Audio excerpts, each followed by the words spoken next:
Good day, grade 12. Welcome to the following lesson, lesson 5. Today is Tuesday and we're going to continue with investment securities. Today we're going to focus on the types of shares that we're going to go through. So we did the shares in the previous period, but only introduced it to you, and today we're going to delve into the details and why it's a good investment option.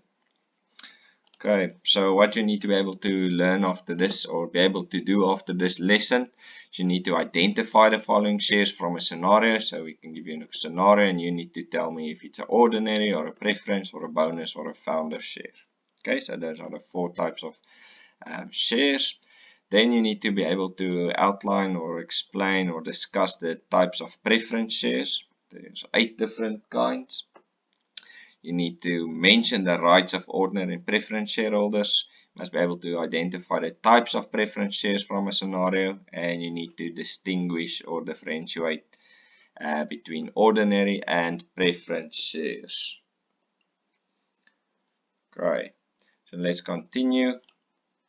So today we're just doing the types of shares and the rights, the types of preference shares, and the difference between ordinary and preference shares. So the pages related are the notes I supplied, and you can follow that.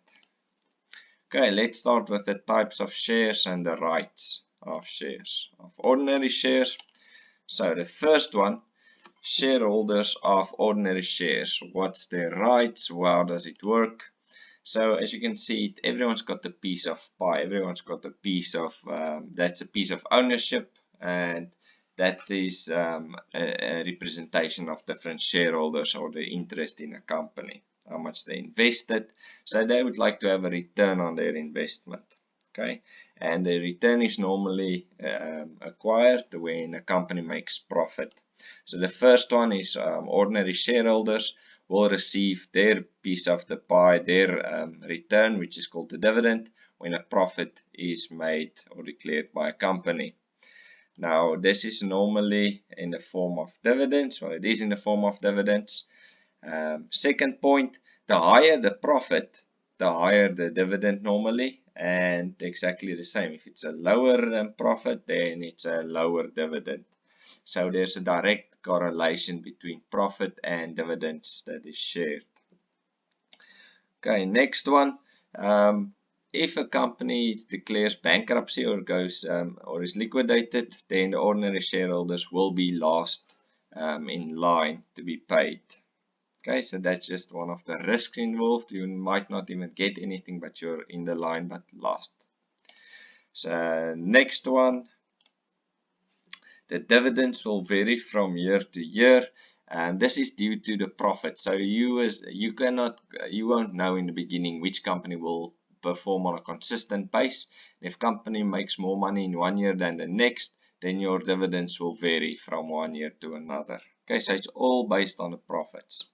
Okay, and that is determined by the board of directors. So the directors can determine the amounts of dividends. They make a decision. So if there's more, if the company makes more profits, then they make the decision to also increase the dividends. If that's a way of communicating it to the shareholders. Well, thank you. Okay, and lastly, there's a voting right. Shareholders have a right to vote at the annual general meeting. Now, this is something that the preference shareholder doesn't have, but we'll get to that later. What's the rights of an ordinary shareholder? They have a right to vote at the AGM. Again, pick me. Well, not pick me. They can vote, help make decisions on the direction of the company. So they're not a silent partner in total. They've got an interest in this.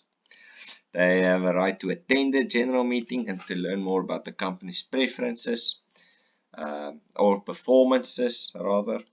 They have a right to receive the annual reports, interim reports, scrutinize that and see how the company is performing. And you need that in order to understand if you want to keep your shares or sell it. And bankruptcy. Should the company go bankrupt, then you will have a claim on the assets, but only after all creditors and preference shareholders have been paid. So they will have a claim on the company assets before you will have that. Okay, so that's in short ordinary shareholders' rights regarding their shares, what they will receive. I hope that is clear. Okay. Next one, preference shares. I made you a quick video which you can enjoy. So good morning grade 12s.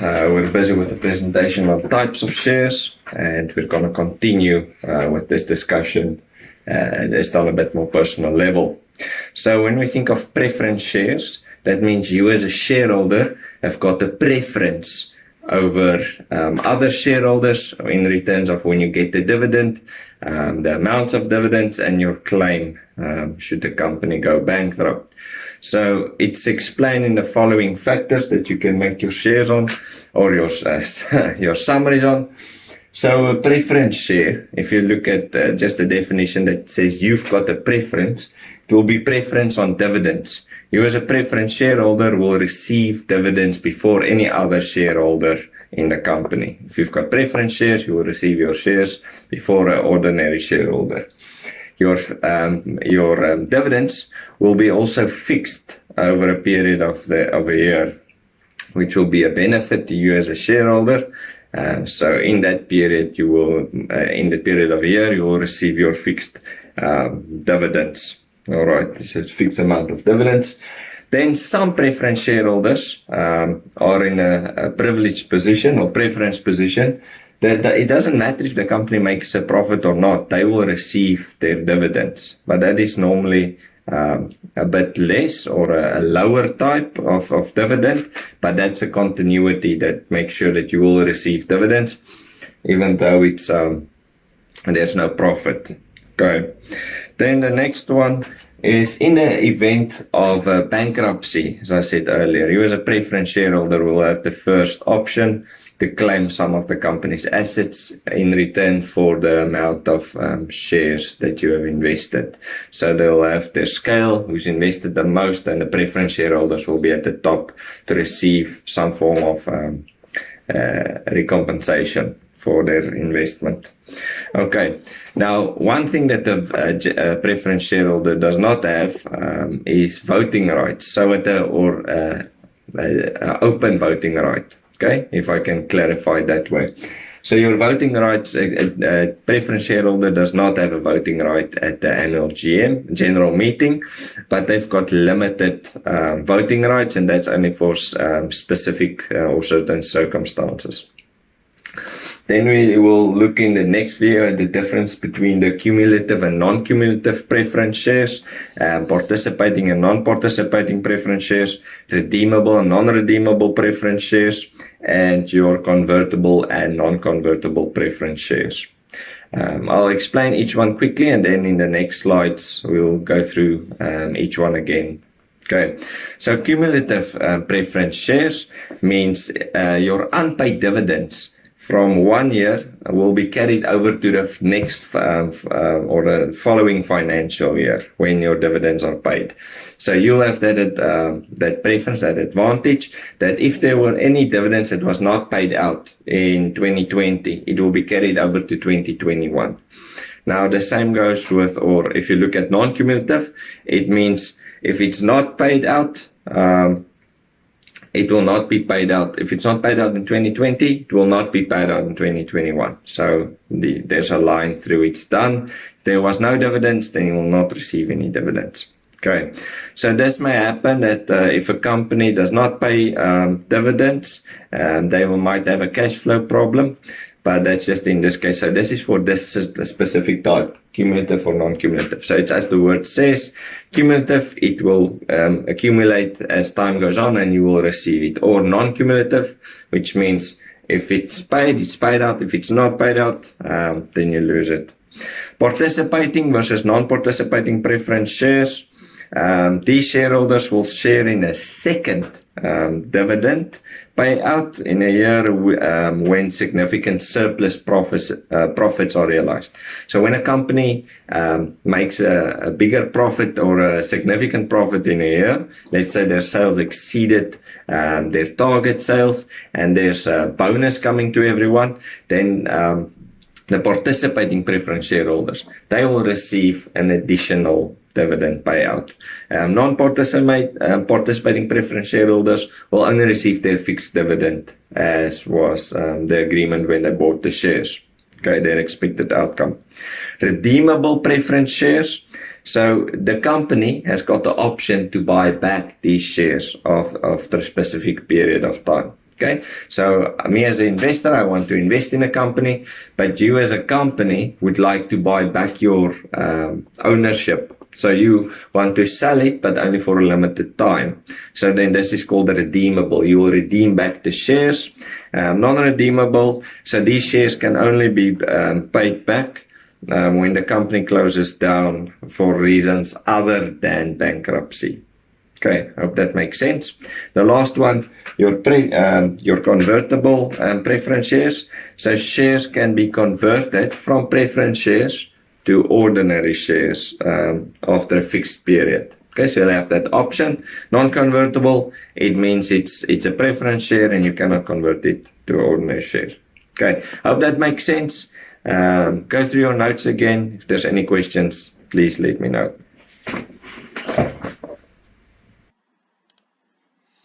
Okay, so just that you can see that I'm also here and it's not the robot doing the work. If we continue on to the other two, founder share and bonus shares, they're so short, I'm just going to do it in this fashion. So founder share. So if you were part of a founder, it will be given to you as a share, and you as a shareholder then will receive the dividends you're last in line. Okay, so you just need to know who will receive it and when you will receive payment. And the last one is your bonus shares. So that is a payment of shares to your shareholders. But let's jump to the last point. These shares you can't buy. It's a zero payment, it's zero cost, and it's given. Okay, so it's given to people, it's given to investors. Why would someone give a bonus share to a shareholder? It can be as a form of payment for unpaid dividends, and it's a form to say thank you, so that it keeps the investors happy and interested in a company. Okay, then we'll continue to the next one. Types of preference shares. Okay, so I already ran through that quickly, but we can go through that. So participating preference shareholders, they are guaranteed a minimum fixed deposit. Okay. Oh, wait, we're just going to go through the types. I'm running through it already. So it's participating preference holders, non-participating preference shares, cumulative and non-cumulative, redeemable, non-redeemable, convertible and non-convertible preference shares. Okay, now just a note, you must be able to identify the above mentioned types of preference shares from a given scenario statement. Just a reminder, when you do your summaries or revision, you must be able to do that. So participating preference share, so these shareholders are guaranteed a minimum fixed dividend. Okay, they are entitled to share in any surplus profit that the company declares. They will receive a higher dividend if the company performs well. If there's more profit, the dividend increase. And they will have preferential rights over ordinary shareholders if the company closes down, goes bankrupt. Okay. Non-participating shareholders, or the shares, the shareholders will receive an amount, and that amount will be your initial investment amount plus the amount of, or the accrued amount of unpaid dividends if the company should liquidate. So upon liquidation, you receive back your investment plus any unpaid dividends. There's no rights to profit after the equity shareholders have been paid out dividends. Okay. The non-participating preference shares will not get extra dividends should there be surplus profits, and they are entitled to a fixed rate of dividends every year. Cumulative and non-cumulative, big difference is your preference shares. As I said in the video earlier, you will be receiving compensation for past dividends that was not paid out. So let's say in 2019 you have not received any dividends, then it will be carried over and paid out in the next period if there's profit to do it. Non-cumulative means there's no compensation. So if you didn't receive it, then you will not be compensated for it. Redeemable. So shares can be redeemed from the issuing company, but that will be on a fixed price on a specific date that you agreed upon when you bought the shares. So let's say I want to redeem my preference shares to ordinary shares, then you can only do it on a specific time or a date or after a specific time as you would have agreed to when you bought the shares. Non-redeemable means you cannot redeem it, but the only way you can do it is if the company closes down, but not due to bankruptcy. Okay, makes sense. So the shares you can buy, the company can buy their shares back if for any other reasons than bankruptcy. Okay, last one, convertible and non-convertible preference shares. Convertible shares means you can convert them into a predetermined number of ordinary shares, and that is also based on a specific time frame when you bought the shares or when the shares were issued. And non-convertible preference shares means there's no conversion from preference into ordinary shares. So in the same note, you need to be able to identify the types in a given statement or scenario. Last one, just a quick difference between them, and then we're done with this video. So if we look at ordinary shares, whoa, well, that is not ordinary shares. That is your preference shares. Let's just run with it. So your preference shares, some of these shares are receive dividends irregardless if the company made a profit. But that is only some preference shares. So you'll receive a dividend. It's a fixed rate of return that you'll receive. Shareholders will have a preferred claim on the assets should there be a bankruptcy or liquidation. These shareholders enjoy preferential rights to dividends or repayment over ordinary shares and their shareholders. The dividend payouts differ, and that's due to the type of shares. For example, non-cumulative preference shareholders, they will not receive any dividends that was not paid from previous years, whereas cumulative shareholders will receive outstanding dividends if they were not paid. Okay, and last one is voting rights. Preference shareholders are restricted to specific circumstances or resolutions before they can vote. Okay, that's your preference shares. So just a mix up there. Ordinary shares, you'll receive dividends if the company made a profit. Normally it goes, if the profit is high, your dividends will be high. So there's a direct correlation. You will be last to be paid. So if the company is declared bankrupt or liquidity, you might not even get anything depending on how many other shareholders there are. Ordinary shares are standard shares and there's no special rights or restrictions. Dividends will change from year to year, and that's only based on a profit of the company. So if they make more profit this year, the dividends will be higher, and vice versa. Last one, shareholders will have a right to vote at the AGM. Alright, have a good day. Please complete the activities. If you have questions, you know the drill, you can ask me. So the activities is 1.5 to 1.7, and that's on page 2 of the document. Alright, then enjoy it.